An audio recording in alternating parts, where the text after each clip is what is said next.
Hello, ladies and gentlemen, Teo here, back with some more Ever17. Right now, I believe, if I remember correctly, we are in the middle of a medical emergency, and as such, are looking for orange serum.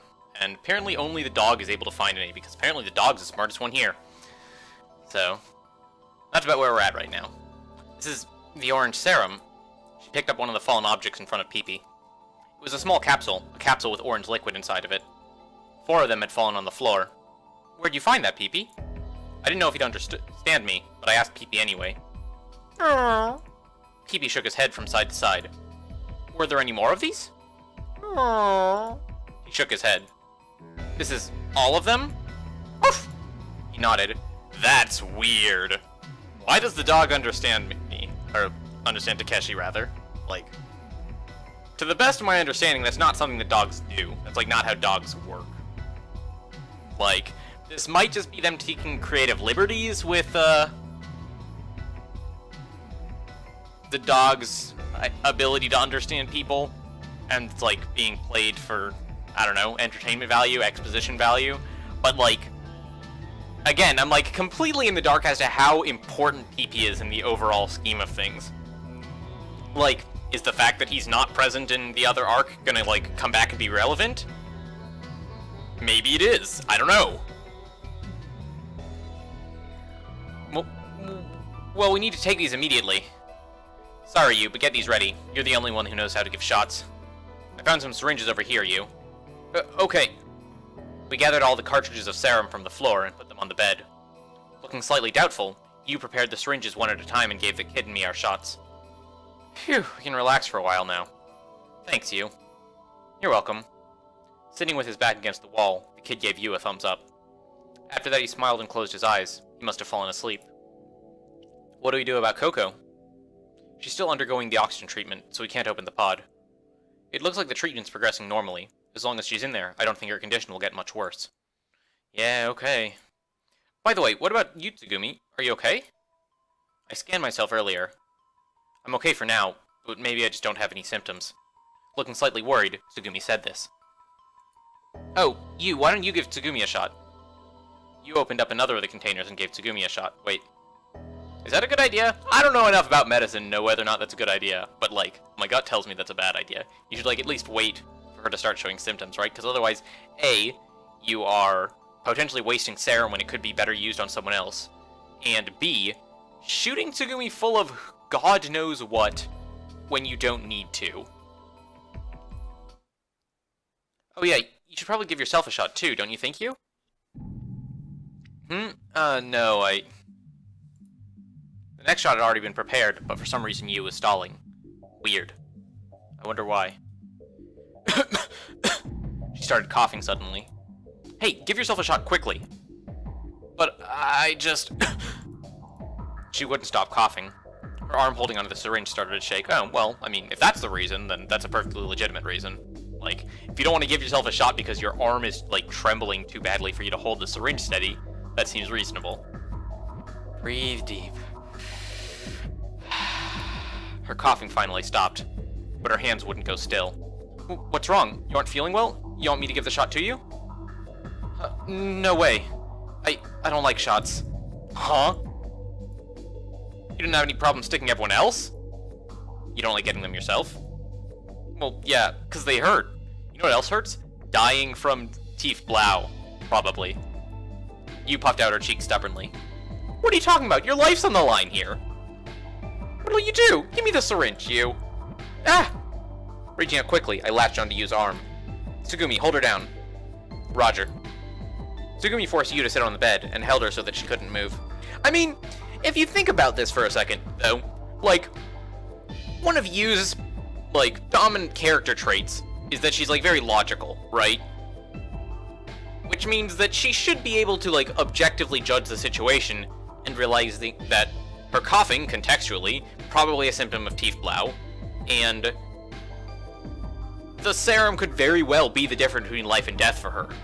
So at that point, like, giving her the shot against her will suddenly starts to look a little bit more suspect if you consider the fact that she might be lying to us about something, right? Because it feels out of character for you to be, like, that apprehensive about getting a shot if if the only, like, downside to getting the shot is, like, a prick in the arm, right? Like, that doesn't seem logical. And maybe she's irrational about shots, maybe she had a bad experience in her childhood, who knows. But I think it bears consideration for a moment that there might be a very legitimate concern she has about not taking the shot, just because her not to do so feels a little bit out of character. You forced Tsugumi to sit on the other way around. Tsugumi forced you to sit on the bed and held her so that she couldn't move. Hey, what are you doing? Ouch! Stop complaining. I grabbed onto Yu's arm and stuck the needle in it. Hey, where do you think you're sticking that? You've got it all wrong, not there. Stop mangling me. Yeah, that's the other thing. You can't just stick it in their arm willy-nilly. Like, Takeshi, you're a dumbass. Like, it has to go in the vein, I think. And I don't know, so I would not be comfortable giving somebody a shot without, like, instruction. Like, I wouldn't just go randomly stabbing them in the arm. I would, like, ask somebody who knows what they're doing first. Ouch! Ouch! Stop! Go more slowly! Stop squirming around so much!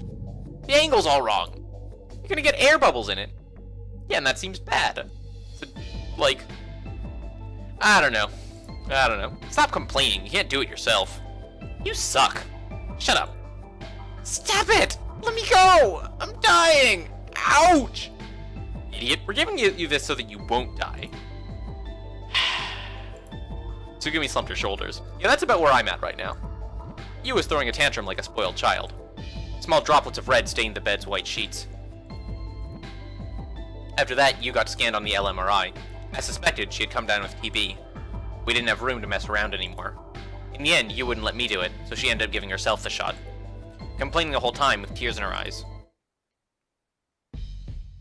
I'm not sure how long her condition will hold with just one shot. Hey Yu, do you think we can do anything after it stops working? She was sitting at the computer terminal, silently typing on the keyboard. Yu, tell me what we can expect. Don't talk to me, can't concentrate. Alright. Trying my best. But someone's put a lock on the communications protocol, and we can't make contact with the surface. That seems really rude. But every once in a while, I found some communication data that crosses through. If I can release that lock, or, well anyway, we might just be able to get through somehow. At least it's better than Limu, where we had no way of making contact. Alright, show me what you got, genius. Okay. I left you for a while, and went to look at the monitor attached to the capsule pod. Tsugumi came over to stand next to me and looked at the monitor.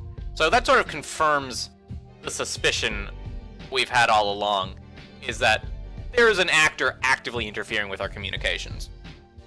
And it seemed probable from the get-go that that was the case. Like, it felt just too weird of a coincidence for not only the facility to get flooded, but then also all the communication systems simultaneously go down, right? Like, that was sort of one of the things that was informing my theory about a saboteur of some variety. And here it looks like they might be, the sabotage, as it were, might actually be in some sort of official capacity. Which, again, not unreasonable given our current understanding of Lieblich Pharmaceuticals and their priorities, especially when it comes to the lives of the main cast. Like, I don't know what sort of relationship Yu's mom had with Lieblich in Yu's route, but, like, whether or not she's with Lieblich, if she is with Lieblich, she took her damn sweet time getting us out of there. And if she wasn't with Lieblich, then presumably, like, Lieblich is the reason it took her so long to get us out of there. So, I don't know. I have come to accept that Lieblich Pharmaceutical does not have our best interests at heart. Tsugumi came over to stand next to me and looked at the monitor. How's Coco doing? She's in serious but stable condition. Really. According to the monitor, it would be 4 hours before Coco could leave the pod. The pod was full of high-pressure oxygen. We couldn't take Coco out of there until the time had come. The kid snored next to Coco's pod, frowning slightly. I couldn't say that his condition looked good. I could only pray that he would hang on a little longer. I feel like they probably want to stick more people in pods. Like, again, I have functionally negative medical training, but feels like if the oxygen treatment is like keeps the condition from worsening, then it would be to their benefit to do it now when they're still able to like walk and talk and not throw up blood everywhere constantly, than in an hour or 4, when they might, like... Their conditions might all worsen to the point that, like, there isn't somebody who can, like, sort of keep watch. Right? But again, 0 medical training, 0 medical experience. Completely talking out of my ass here. For a little while after that, my attention wandered. I don't know how much time passed. I wasn't sure whether things were real or a dream. Oh yeah, and then the other consideration there is, presumably, based on my understanding of the treatment process, they're all going to need to go in the pods at some point, sans Tsugumi. Which means that, like, it looks like the process takes like 5 hours. And there's only 3 pods, and one of them has a dead guy in it, so they may or may not want to use that pod. So, like, they can't all go at once. So you need to start getting, like, the first wave out of the way. Because otherwise it might be too late for the second wave by the time the pods free up. I wasn't sure whether things were real or a dream. Was I alive? Was I dead? I didn't know. I slept like I was dead. Was I dead? Was I sleeping? Which was it? And where was the me that was thinking about everything? If we just had a little more time, I could have gotten at the data. The terminal in the security office. We even figured out that final password. Hey, if it's from Heimel, we can copy it to a terabyte disk. That's right, just a little more. Just have to stay alive for a little bit more. Interesting. Takeshi keeps having these super weird dreams, where he, like, thinks about dying. And, like, I'm not sure how significant that is. Like, is that just stress? Is Takeshi secretly Bruce Willis? Like, I'm not sure what to make of that. I woke from my stupor. A stale, cold feeling. I realized I had been sleeping sprawled on the floor. I slowly raised my body. I tried opening and closing my fists. Strange. The movement left me with an uncomfortable sensation, like it wasn't my own. I shook my head. I tried slapping my cheek. I breathed in the cold air and breathed out. Strange. The inside of my head stayed dull and murky. I dragged myself to consciousness, forcefully reeling myself back to clarity. Putting my hands on the floor, I pulled up my heavy, aching body. My feet faltered, but somehow I managed to stand. I looked around the infirmary. I saw several used syringes scattered on the floor. Oh, come on. Clean up after yourself, guys. The kid was still slumped against Coco's pod. He looked disturbingly bad, just completely out of it. Tsugumi was nowhere to be seen. I wondered where she had gone to. Yu was half slumped over the terminal console, snoring away. She looked like she was in some pain and was perspiring in her sleep. Her hand was pushed against the panel as if she had been in the middle of typing. On the monitor, auto-repeated strands of letters were lined up without meaning. What the... I heard a strange sound. I reinserted the voice converter into my ear. And it wasn't a problem with the converter. Come in. IBF-3, please respond. This is the emergency rescue team from the Maritime Defense Force. We are under the direction of Insel Null. Was I actually hearing someone's voice over the speaker? I hurried over the terminal and removed Yu's hands from it, taking over the control panel. Hello? This is the IBF Infirmary. Over. IBF-3, I repeat, this is the emergency rescue team from the Maritime Defense Force. Can you hear me? Yeah, okay, loud and clear. I was somehow able to force out an answer. Voices spilled out from the other end of the line. Hey, there's survivors down there. I can't believe it. It's amazing. That's what I wanted to say. That's what I wanted to say. It seemed like you had been able to restore the communication lines. We're sending a rescue team immediately. Can you access the pool in IBF-3? Yeah, it should be fine. Do you know how many survivors there are and where they're located? In the examination room there are 6. 6, I copy. Wait. 6. Is he counting pee-pee? Yeah, this is the same bloody question I've been asking the entire game. Like, wait, 5? 6? Who are we counting? 6, I copy. A rescue team is heading there in a private sector salvage vessel. When it arrives, I want you to follow its directions and get out of there. How long till they get here? They're going as fast as they can, but it'll take about an hour. 1 hour. Coco should be able to get out of the pod by then. I just hope we have that long. But if something goes wrong, there should be a small deep exploration submarine left in the research facility. I hate to make you do this, but I want you to escape to that area. Something goes wrong? What do you mean? Limu's partition strength threshold is already being exceeded. If one section implodes, there's a risk that another area could collapse and sinking could ensue. If that happens, we think there's a high possibility that heavy pieces could crash down on the research facility. That sounds bad. You don't say. Of course, we're doing everything we can to get to you before that happens. We're heading there no matter what, so please hang on a little longer. The communications cut out suddenly. Hey, wait a sec. I hit the call button repeatedly, but there was no answer. Damn it, we can't open up comms from this side. I didn't have any other choice. I began reading through the manual on the side of the communication terminal. A mini submersible for deep sea exploration. We hadn't found it when we'd searched the place. Ah, here it is. Following the instructions, I used the control panel to call up information on the monitor. It's a small electric submersible. The submarine was in a separate sealed sector attached to IPF. The specification said it was a neutral buoyancy miniature submarine for saturation diving. The important thing was, it could be brought over to the pool by remote control. If things get dangerous, I guess they want us to board this. I quickly went about setting up the remote control program so that we could move the submarine at a moment's notice if we had to. Alright, all we have to do now is get Tsugumi and Sora over here. Sora. How are we gonna get Sora here? I was overcome by unease. Boom! Suddenly, a low metallic crash reverberated throughout the installation. The sound seemed to come from above. An alarm sounded from the terminal, and the screen changed. Warning, Limu hull breach, flooding. Limu? Oh, this is bad. That means Sora and Tsugumi. I ran out in the corridor. It was only slight, but the floor was trembling. Ah! I suddenly became dizzy again. Losing my balance, I crashed into a wall. My recovery wasn't complete yet. I still gotta go. I have to go. I took all of the strength I could muster and headed to the pool room. Tsugumi, you been in here? Thank God. Just as I headed through the watertight door, I met with Tsugumi. Takeshi, you're awake? She looked at me strangely. Yeah, Tsugumi, there's a rescue team on the way.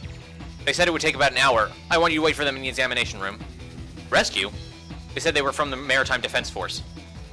Yu was able to open up a communication line up to Insel Null. To Insel Null? Tsugumi, are you okay? Yeah, that serum seemed to be working. I'm fine. Okay, then I want you to get back to the examination room right away. Everyone else is in bad shape. I want you to look after them. In saying that, I headed for the lift. Wait, Takeshi, where are you going? Up, to Limu. We still got an hour. I'm gonna go get Sora. Wait, that's crazy! Tsugumi chased after me and grabbed onto my arm. How? Sora can't come down here from Limu. I know. I've got to think of a way. No, wait. I already know what I've got to do. Ah! I tore myself away from her grip and tossed her aside. Don't go! Don't leave me! Don't leave me alone! Tsugumi called out at me in a tearful voice as she lay sprawled on the floor, but I didn't turn back. As soon as the door opened, I flew into the lift. The elevator headed up. Depth 270 feet. Depth 240 feet. Depth 210 feet. Upwards. The elevator stopped. Forcing open the door, I slipped into the pressurization chamber. The entrance closed automatically. I pressed on the intercom button repeatedly. Sora! Sora! Takeshi? What are you... Hey, it's been a while! I realized just how much I'd missed that voice. I waved to Sora as she appeared outside the window. What are you doing here? Well, it's obvious, isn't it? I came back. What's the damage? There's flooding in White Stock. Sora explained the situation diligently. The warehouse area has been breached, and cracks are beginning to form in the elevator shaft. The situation is serious. There's over 6 inches of flooding in almost all of the corridors. That's pretty bad. What about Dritterstock? Water's coming in from the upper floors via ducts. Are you able to drain it okay? Yes, I'm doing the best I can. But flooding is only a matter of time. Well, don't worry about it. I'll be right back. No! Sora's eyes flashed from the other side of the glass. Let's decompress the chamber and follow the proper entrance protocol. Decompression? You telling me to just wait here? Yes, it's a rule. If you won't, I'm going to have to ask you to go back to IPF.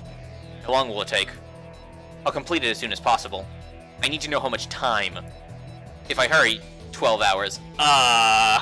Yeah, we definitely do not have 12 hours. 12 hours? We don't have that long. If we don't dissolve the nitrogen in your blood, you'll get decompression sickness. I don't care. Open that door now. I can't do that. Just open it now, please. Anyone else getting 2001 flashbacks? Sorry, Takeshi. I'm afraid I can't do that. Why? If we open that door now, due to the rapid decompression, the nitrogen in your bloodstream will form bubbles, causing blood clots, and in the worst case, I don't care, you get that door open now! I found an emergency escape lever inside the chamber and I pulled on it. I kicked the door. Boom! There was a horrible noise, as though all the air inside had exploded. My body was thrown from the room, along with the high-pressure gas that had been built up inside. I was tossed like a piece of confetti, sliding and rolling along the floor all the way to the control room. My body crashed heavily against the wall. Ah! Ah! Ah! Pain racked my body. And it wasn't because I had smacked into a wall, although I can't imagine that helped. Although I kept spewing out my breath, it felt like air kept bubbling up in my lungs. Then came a terrible exhaustion. My body felt like it was expanding. My eyes felt swollen and painful. The muscles in my limbs began to jerk and spasm. Numbness, pain, headache. I felt like I had no room to move. According to astronomers, humans can live for a short period of time even if they're thrown out of a spaceship into space. But fish brought quickly up from sea depth to sea level die instantly, because the pressure difference causes their organs to burst. That's, visceral. So was I an astronaut, or... Takeshi, your voice converter! I felt a splitting pain deep in both ears. Repelled by my eardrums, the voice converters flew out of my ears. I hurriedly held both ears with the palms of my hands and knocked them, as though trying to drain water from them. I couldn't hear what Sora was screaming. All I could do was lie on the floor, trying to suck in air, like a fish that had been pulled out of the water. A few minutes passed. The earphones that I'd been wearing had broken in half. I got up weakly. I saw some extra voice converters on the edge of the console. I crammed them forcefully into my ears. Takeshi! Sora ran over to me with a painful expression on her face. She tried to wrap her arms around me. Even though she couldn't touch me, she was trying to help me up. Okay, I'm still alive. I stuck out my hand to the console, stood up, and smiled for her. Takeshi! I could hear Sora's voice. It seemed that my eardrums hadn't burst. Man, I would hate to be in a situation where, like, that's the positive outcome. It's like, well, the good news is my eardrums didn't burst. Why? Why did you come here? She wiped away tears and her expression darkened. Go back to IBF this instant. It's too dangerous here. And although she was crying, her face reddened with anger. I'm not going back. I came here knowing how dangerous it would be. No, go back, please. I can't believe that you would do this. Run away, please, just go back. Flooding, go back, Takeshi, please, if I don't say danger. Calm down, Sora. You're totally incoherent. I held up my hand as I spoke, hoping to calm her down. But I couldn't stop her anger. Her lips pursed as she glared at me slightly. Do you know why I'm here? Yes. No, I don't know. Even if I know, I can't accept it. She seemed sad and angry at the same time. Am I contradicting myself? No, I think it's pretty much common sense. But in other words, I came up from IBF because Limu is dangerous. You know that it's dangerous, so why won't you listen to me? Will you please go back to IBF? No, I should listen to you, but I can't. I knew that Limu was dangerous, so I couldn't just stay there at IBF where it's safe. I wonder if that's strange. You think so? It is strange, and it's self-contradictory. Because if you stay here, Takeshi, you may die. Her shoulders started shaking and she started to cry. I keep telling you not to rush to conclusions, Sora. I came here to get you. I know a way to help you. Well, I'm not sure about it yet, but if I've got a little time, I can get you to IBF with me. As if I were responding to my words. What?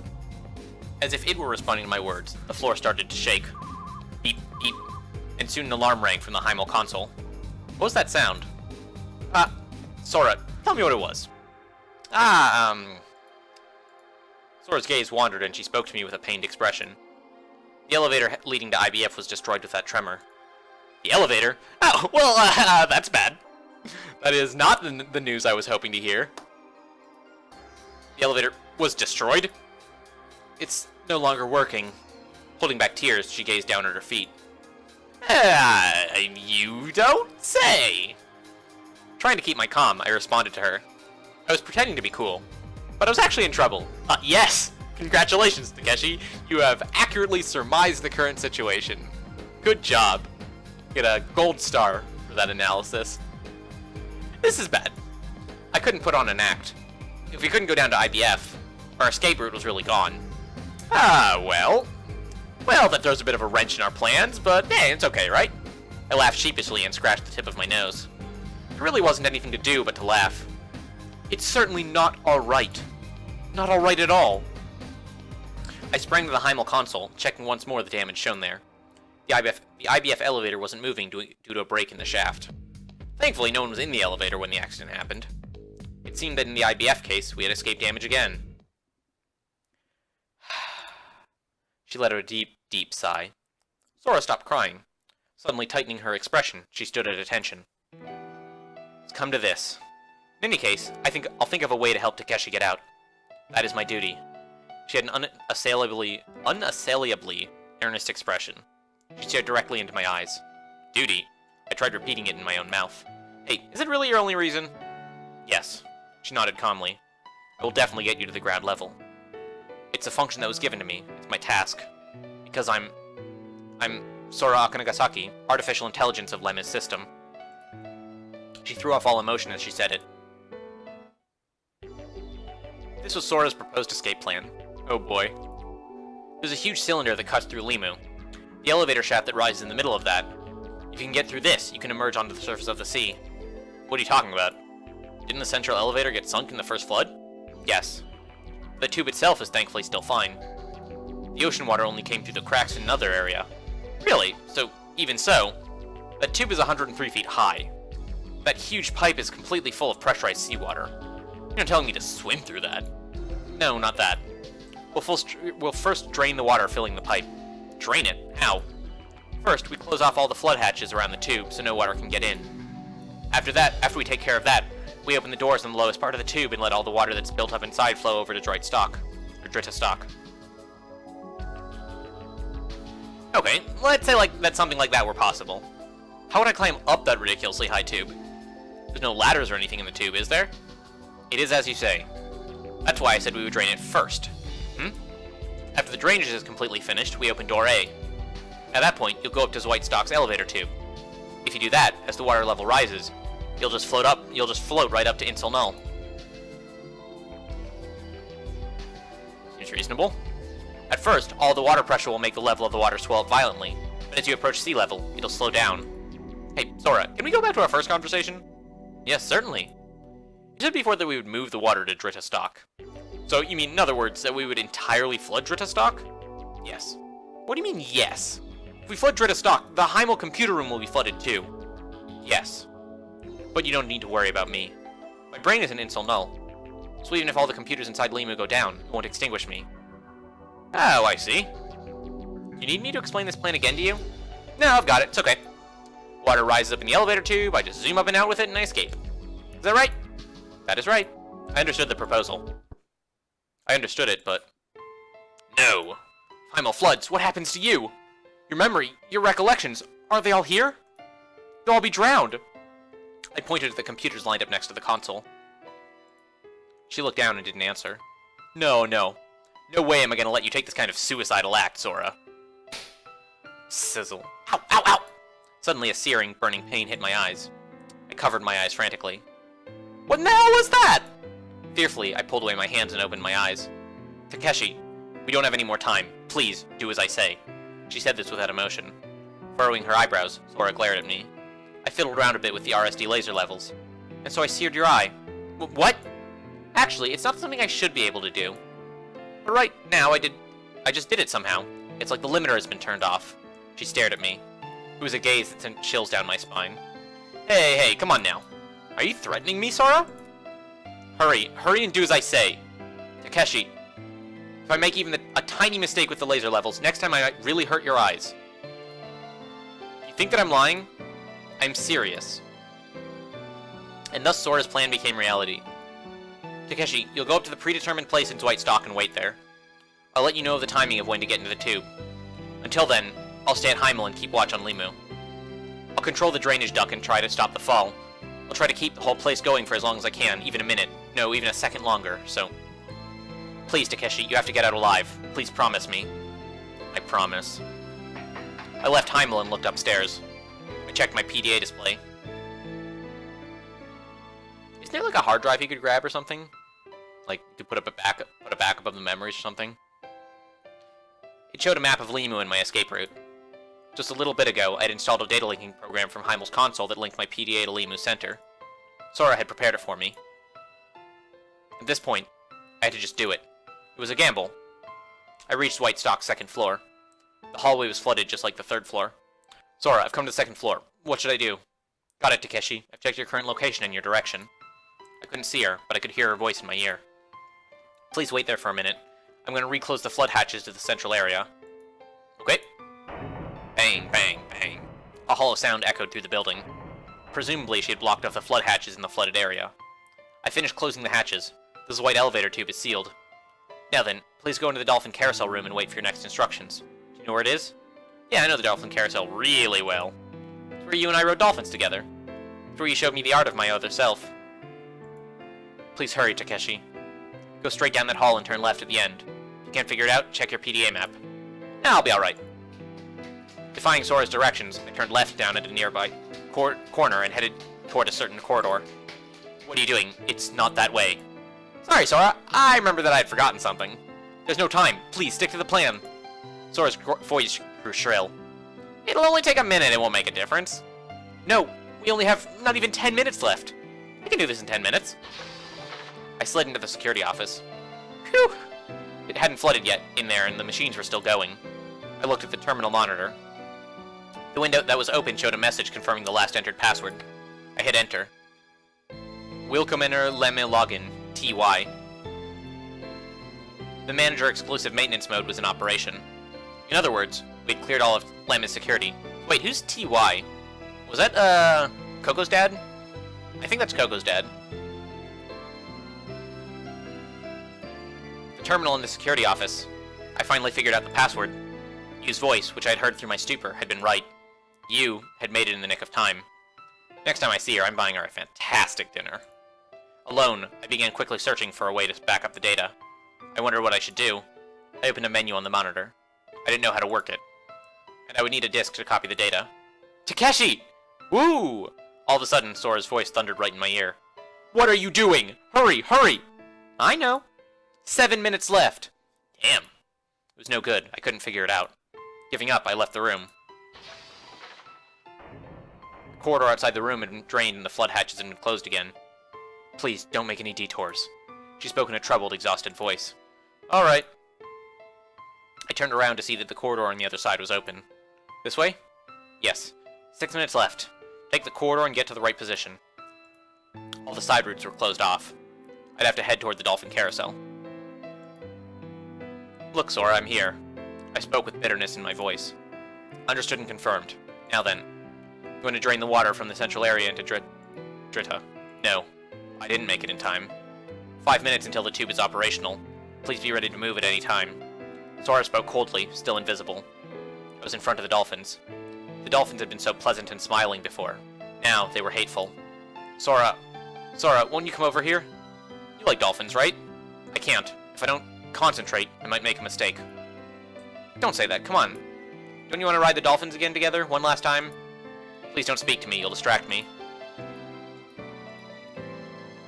Even after Drita stock is flooded, Heimel should still be alright for a little while.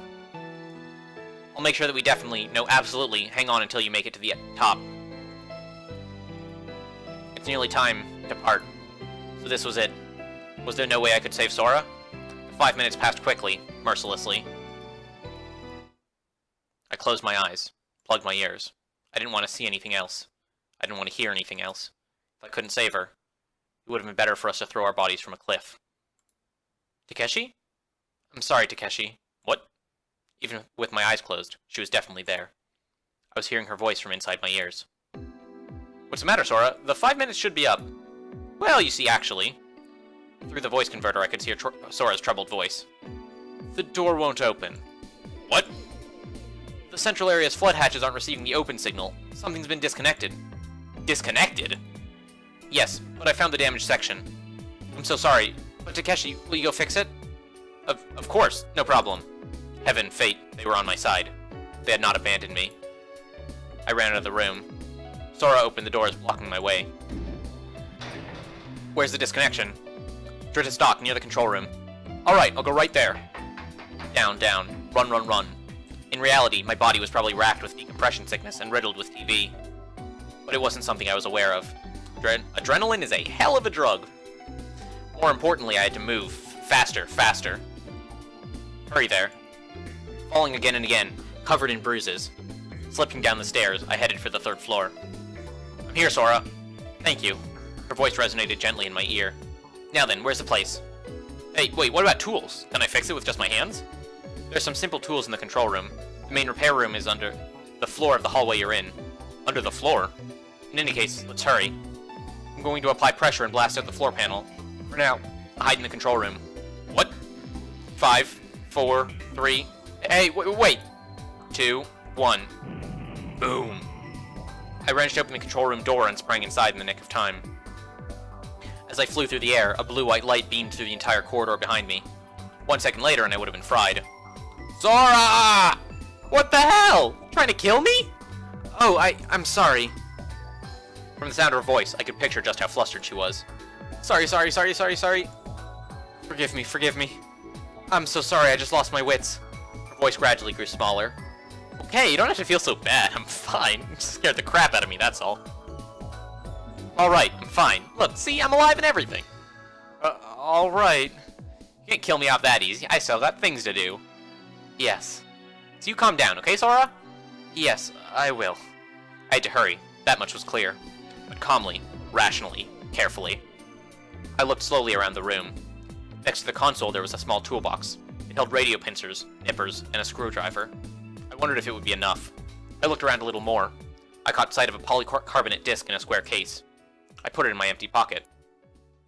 Clutching the toolbox, I left the room. Sora, there's something wrong with the lights. It does seem that way. It seems? What are you... Hey, damn, I'm back in the hall, but you aren't gonna blast me again, are you? Suddenly remembering, I hopped around the corridor. It's alright, I blocked the underground circuits of that section. It's probably why the ceiling lights are acting strange. Got it. I was relieved to hear that. So, where do I need to fix? Nearby, there should be a place where the floorboards have come up. The blast succeeded at that. Which way? Which way from my perspective? I'm sorry, that's the thing. Sora, what's wrong? The biosensor is down. I'm unable to tell where you are. The camera isn't functioning either. Because you do crazy stuff like short out high voltage. I'm sorry. I heard her sigh. I sighed along with her. The place is still 51 feet away from the door of the control room to the left. Alright, I'll find it myself. Don't worry. I had room for one more sigh. Surely I could find one stupid, lousy floorboard. I took the toolbox to the hole in the floor and crouched down. Putting aside the nearby water, I searched with my hand under the floor for wiring. A cable about the size of a water pipe hose was attached to the connector. The cable was twisted in places, and I could tell the connector was bent. I cut it with my nippers, dug out the copper wire with my pliers, replaced the connector, and reattached the cable. I think I fixed it. What do you think, Sora? Will it go through? Yes, probably. That's good. Well, Takeshi? I'll begin operations for your escape. Please go back to White Stock. Okay, right away. Yes. I'll be praying for your safety and a successful escape. Takeshi? Where are you, Takeshi? I can't monitor you with the bioscan. Where do you go from the corridor in Drita Stock? I mean, presumably you went into the control room to go look for your, memories and whatnot. I can't see any trace of you on the emergency stairs. Please tell me your location, Takeshi. I'm right here, Sora. What are you doing here? She looked thunderstruck. Sora, you really need to learn more about hide and seek. I tried to say it lightly. When you played Kick the Can, you hid in a place where you get found right away. What are you talking about? Even if you can't monitor me with the bioscan, you could just listen to the sounds. That is, if you wanted to find where I was, right? Well, you made it easy for me to come back here without being discovered. I didn't know what I'd do if you wouldn't let me in the room. Stop fooling around, she yelled. And we've only got one shot at this escape plan, and Limu is reaching its limit. We're way past its limits. Yes, that's right, which is why... You really think I could leave you here? You know why I came back here from IBF? But... Hesitating, she turned her gaze away from me. Please go back to Dwight. No. Open all the floodgate and Drita Stock passageways. I can't. Please go back to Dwight, quickly, Takeshi. Just hurry up and open them. I can't. If I open the doors, Drita Stock will be completely flooded. Everything outside of Heimel will be covered in seawater. If I do that, you'll never again be able to... If you won't open them, I'll open them by hand. I grabbed Heimel's console. Forget it. You can't control things from there. That's a lie. You're lying. Right now, Lem is in System Administrator only maintenance mode. From the big terminal, you can control all of Limu. Sora Akanagasaki can't override the sysadmin's authority. I wasn't sure, but I said it anyway. This was a huge risk. I touched the panel and hit the keys. I didn't know how to operate it, but something came up that looked about right. And sadly, that's how 90% of people operate computers. Takeshi, stop this, please. She glared at me. If you don't hurry, the central area will collapse. You have to get out of here. I selected the command to open all the flood catches in the corridors, then hit enter. Stop it, don't move. Takeshi, if you do this anymore, this time I swear I'll use this laser and burn your retinas off. I covered both my eyes with the palm of one hand. I couldn't see Sora. I immediately pressed the key with my other hand. Clack. Yes! Ow! Ow! It's hot! The smell of burning hair from the hand I had used to shield my eye filled the air. I blew in my hand, trying futilely to cool it down. Scared the heck out of me! Don't do this, Sora! No, Takeshi, you don't do this. You've really done it. The floor started shaking. I couldn't stay on my feet with the violent shaking. I wobbled as I moved, but ran swiftly to the entrance of Heimel. I tried to close the heavy door with the full force of my weight. Damn. But my hands wouldn't move like I wanted. Ah! I suddenly felt terribly dizzy, a burning sensation in my chest, and collapsed to the floor. My hand slipped. I couldn't stand up. In this crucial moment, my condition couldn't have been worse. Takeshi! Hang on tight! I'm okay! But I wasn't. A terrible fatigue and sluggishness struck me. A flow of dirty water had swallowed the path to Heimel and was on the verge of reaching the ceiling. No, I've got to get the door closed. But my hand couldn't reach the lever. My sight was fading and body was shaking. Takeshi, no. We can't any longer. We won't make it. The stream of water had become a giant snake, raging as it approached. Ah, come on, bastard water, bring it! I screamed back over my shoulder. Trying to cover Sora, I put my back against the open door to Heimel. I was determined to block the entrance. I was going to fight it off. I wasn't going to run away. I would save her, no matter what. Just then, I heard a terrifying roar behind me. The water door had been sealed shut by compressed air from the water pressure. Seawater pounded against the door again and again, like a stampeding herd of wild animals. But the sound was coming from far away. Takeshi. Takeshi. Okay, I can hear you. I had a ringing in my ears. How long will it hold? I don't know. The door behind you is locked. You're shut in. Thanks. In order to delay the destruction of Limu, I'm releasing all the watertight doors at Dritta Stock. Dritta Stock has been flooded entirely. Its structural integrity is failing. I see. Thanks. On the other side of the door was 6 atmospheres of pressure. The walls on all 4 sides of the room I was in had already surpassed their limits. But luckily, there was still power somehow. Emergency power must have kicked in. The lights went slightly dim. Takeshi, Sora bit on her lip. Please don't. Don't thank me. I was only... Something gleamed in the dark. Her silhouette. Sora was staring at me. Her tears fell quietly. They sparkled and disappeared. Listen, what should I do? Tell me. I reached out to catch the tears. The grain of light winked and disappeared in an instant. The light disappeared as it reached my hands. Don't worry. You're doing fine. Don't do anything, Sora. I wouldn't erase it. I couldn't afford to lose her. I opened my eyes as wide as I could and tried to burn her image into my mind. Listen, the main thing is that you're safe. My eyelids were becoming heavier. Before I could even ask her if she could forgive me, I collapsed, pitching forward onto the floor, and fell into a deep sleep. Yeah, don't do that. A soft warmness surrounded me. Light. I felt that I had overcome an immense distance. The end of darkness. A soft white light surrounded me. There was nothing else for me to look at. There was nothing below me. Nothing there to support me. But for some reason I was at peace. I was floating. Floating steadfast.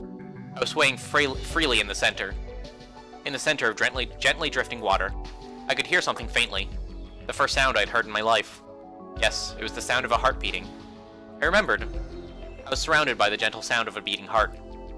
There was no greater feeling of peace than what I felt then. Wait, is he talking about, like,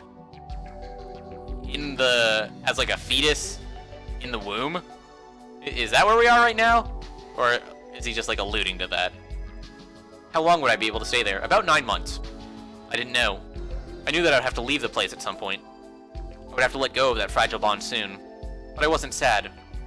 If that time must come, Darkness cleared again, and out of it would come a new world where I would resolve to be reborn.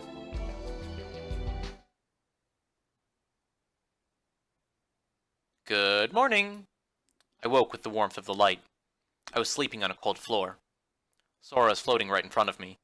It was like a dream, yet it was not a dream. It felt strange. Huh.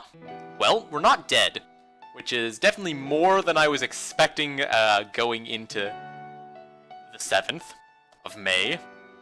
Definitely expecting to not be alive anymore.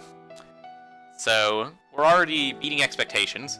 So, similar case to earlier, where, like, the good news is that our eardrums haven't burst. Here, the good news is we're not dead. Now, do I want to know what the bad news is? God, no. Morning. Good morning is such a fantastic word, isn't it? Yes. It makes me feel like I need to get up and get to work. That's right. Sora smiled softly. What time is it? I don't know. Seems the timer is broken. No. I took my PDA from my pocket and pressed the button to turn it on. The battery was dead. Nothing showed up on the screen. It seems that we've lost all way to tell time, It seems that we have lost all way to tell the time, haven't we? Yep. The connection between myself and the terminals at Lemma have been severed just a little while ago, and all the sensors in Limu itself are no longer operational. But according to my previous calculations, we can expect this area to hold out another... Stop! I put my hand in front of Sora's mouth, and then slowly let my hand fall. Time doesn't matter anymore. I don't need to know. There's no need to worry about it anymore. Yes, you're right. It may have been difficult for somebody as conscientious as Sora to just stop thinking. Still, Sora smiled for me.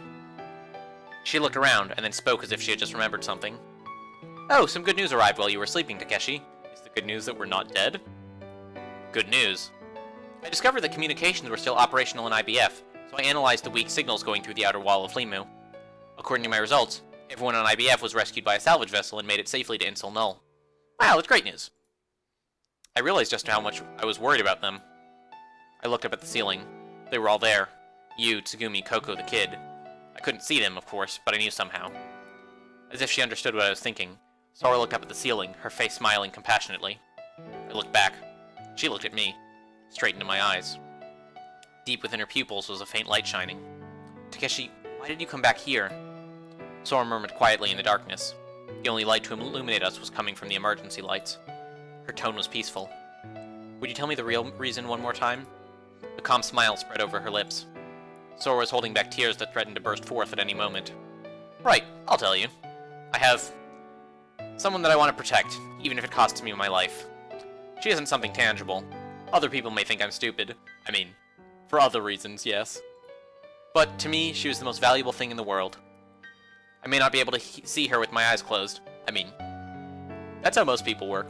In fact, that's generally just how vision works, in general. I may not be able to hear her if I plug my ears.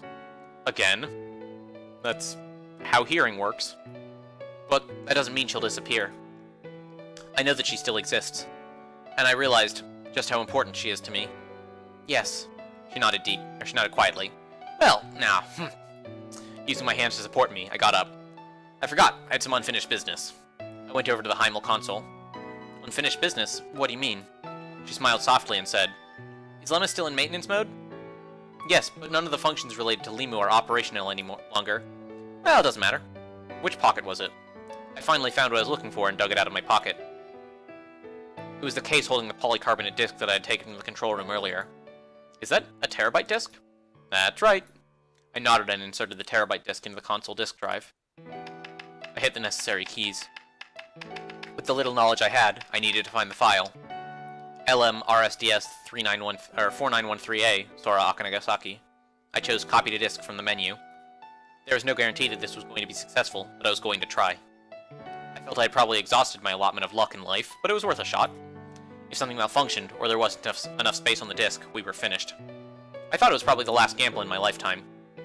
Keep it simple. I hit the enter key and the data began copying. Sora, remember to shout keep it simple when you hit a button. What? What does that even mean? Yes, Professor. Sora smiled shyly. We stared at the console monitor. The copy slowly progressed. All of her memories were being burned onto the disk. Professor, about my homework. Sora murmured as she looked at the monitor. Homework? Did I give you homework? No, we students did it voluntarily. Would you please listen? Yes, of course. Fire away. I realized the reason why I was born. I was meant to be just like any other human. I was born to fall in love. That is why I'm truly happy now. Because I know what love is now. And love is... It doesn't matter if your method is primitive. It isn't necessary to seek a meaning for it or an objective. The only thing you need to do is love. Just that and nothing else. That is what I realized. Really? Sora brought her face close to mine, and she brought her lips near my cheek. Takeshi, I love you. I'm so grateful to be in love with you. I touched my cheek where she kissed. I felt a gentle warmth there. Was it the afterglow of her lips? Or is my cheek simply blushing? There have been times when I've disliked you. I've even hated you too. But even with all of that, I love every bit of you. Whatever I'm going through, all it takes is to think of you and I'm so happy. She was strong. Her mind and heart had grown so much stronger in the past few days, matched the maturity of her age, or more likely, transcending it. Sora. The disc continued to copy, her memory being etched onto its surface. It was being etched into me, too. What do you want to do when you get out of here? What? It was an empty wish. We knew it was impossible. But it didn't feel strange to me to be talking about it with Sora. Sora, who really existed right in front of me. If I could get out of here, well, I would like to travel the world. She winked and smiled. And if I could, I'd like to go on a date with you. I would go out with you for about 2 or 3 years and then get married at the age of 26 or 27. That's what young ladies hope for, isn't it? Isn't that right? Sora became a little blurry. Yeah, that's right. My eyes misted over. I was having difficulty seeing clearly. Was it an RSD malfunction? Or perhaps was I short of oxygen? No, that wasn't it. No. Sora. You know the legend of Pygmalion? I was crying. The tears were falling down my face. Sora's figure wavered. He was the master sculptor in Greek myths. He's been called the King of Cyprus. One day he created a beautiful sculpture of the woman of his dreams. And, because it was so beautiful, he fell in love with the statue. He kept on thinking to himself, if only it were a real woman. Aphrodite, the goddess of love, took pity on him and brought the sculpture to life. They married and even had children. Yes. I don't think I'll ever be the King of Cyprus, but I love you, more than anyone. I reached out for her. I brought her face to mine and kissed her on the lips. I ran my fingers through her hair. Her hair fell through my fingers as if it were a stream of silk. I could even sense a sweet smell. Even though I couldn't touch her, it was real. The console spit the terabyte disk out. Copy complete. There was no guarantee that the procedure had been a success. All the data about Sora in front of me. All the images Sora had seen, the sounds she had heard, things she had felt and thought. Every strand of her memory was written on that disk. Memory. What was memory? I wondered. What if I input the contents of this terabyte disk onto the Sora at Insol Null? Would that make her just like the Sora I knew? Takeshi. Hey, what can I do for you? Every time I played the fool, it never failed to make her laugh. We were holding back tears, which threatened to spill down our faces. I suppose that what we just talked about while the disk was copying won't be on that disk. It's kind of too bad. Nah, the memory's right here. I pointed to my head. I'll remember. And the next time we meet, I'll tell you all about it. Really? Okay, let's promise then. Alright, it's a promise. We crossed our hearts. Promise. When would that promise be fulfilled? I didn't know. But I didn't have to know. The mind is not as simple as black and white. Soon Heimel began to shake. Large cracks ran down the walls. Through the holes, a large amount of mist spurted into the room. Heaven finally cracked open. The mist quickly became raging streams and soon water was filling the room. I squeezed the terabyte disk into my pocket and stood in front of Sora. The water had gone higher than my ankles, past my knees, and it was almost reaching my waist. But for some reason, I didn't feel any fear. It's a promise. It's gonna be okay, Sora. I won't die. And just like the time we stood facing each other through the glass window, Sora and I put our hands together. If miracles truly do exist, then that was surely a miracle. I could sense everything about Sora. Takeshi, thank you. I couldn't help it and embraced Sora. The warmth of her hands, the softness of her skin, her smell, her breath, her heartbeat, her memory, her existence. I swore I wouldn't forget. I swore I would never, in all eternity, forget. All around us was a world of deep, deep blue. We embraced in the cold seawater and became one. My body began to float gently to the place where the heavens and the ocean fused into one.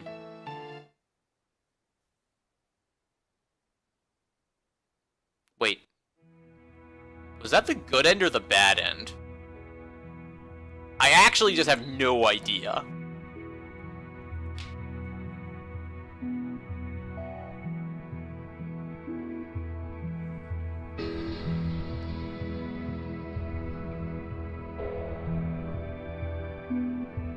I guess I'm gonna find out soon. Oh my god, if it gives me some bullshit life ratings number here, I'm gonna flip out. Like, if you tell me that, like, life rating's 3 or something, I'm gonna be deeply upset. Don't do this to me, game. Don't do this to me. You can't do this to me. Motherfucker. I mean, at least it's better than 3. At least it's better than 3.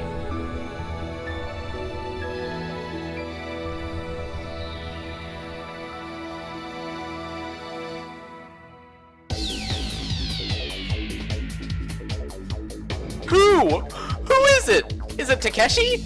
Is it the stupid hamster? Is it somebody I don't know about? I'm so confused. I'm so confused.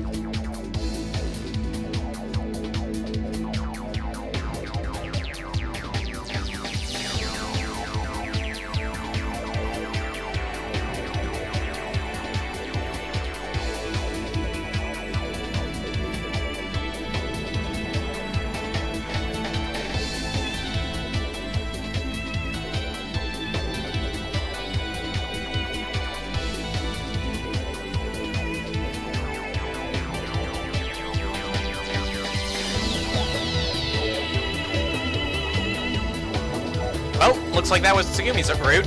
Or, not Tsugumi, Sora. That looks like that was Sora's route. That was perhaps not the most definitive ending I have ever had in my life. And I don't think I'm able to access the epilogue until after I've beaten the game. So, good talk.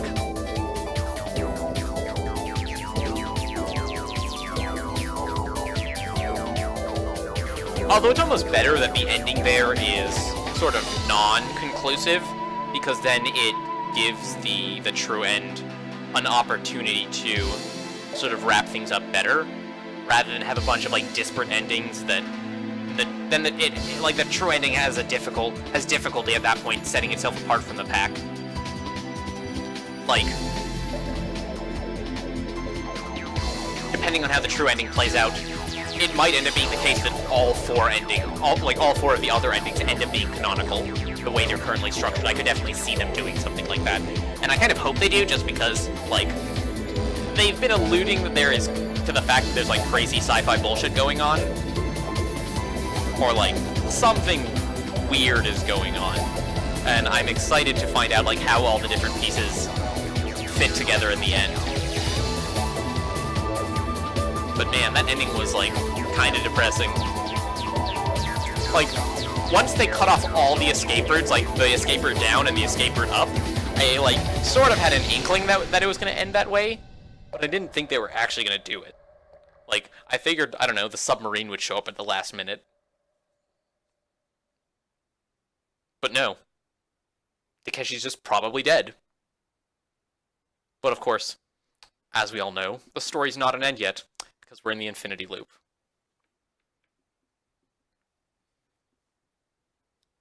Save the system data.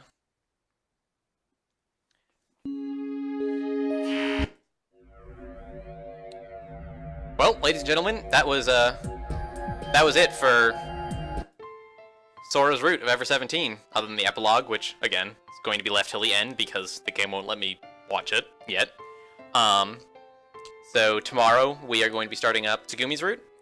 If any of you have input on how you would like me to handle skipping, I am all ears, because I'm definitely planning on skipping red dialogue, because otherwise it'll take another 12 hours to finish that route, and it seems sort of pointless to read stuff I've already read. But at the same time, like, the skip function in the game is super slow, so, like, would you like me to do most of the skipping off-screen? Do you not mind, and I could just I don't know, ramble about incoherent things while we're watching the text go on, like, fly across the screen. Leave feedback in the comments below, and yeah, be sure to tune in tomorrow for exciting third route where maybe we'll finally get some answers. But I've been Teo, this has been Ever17, and I wish you all a lovely day, or evening, or whatever time of day it is where you currently are, where you're currently watching. But yeah, peace.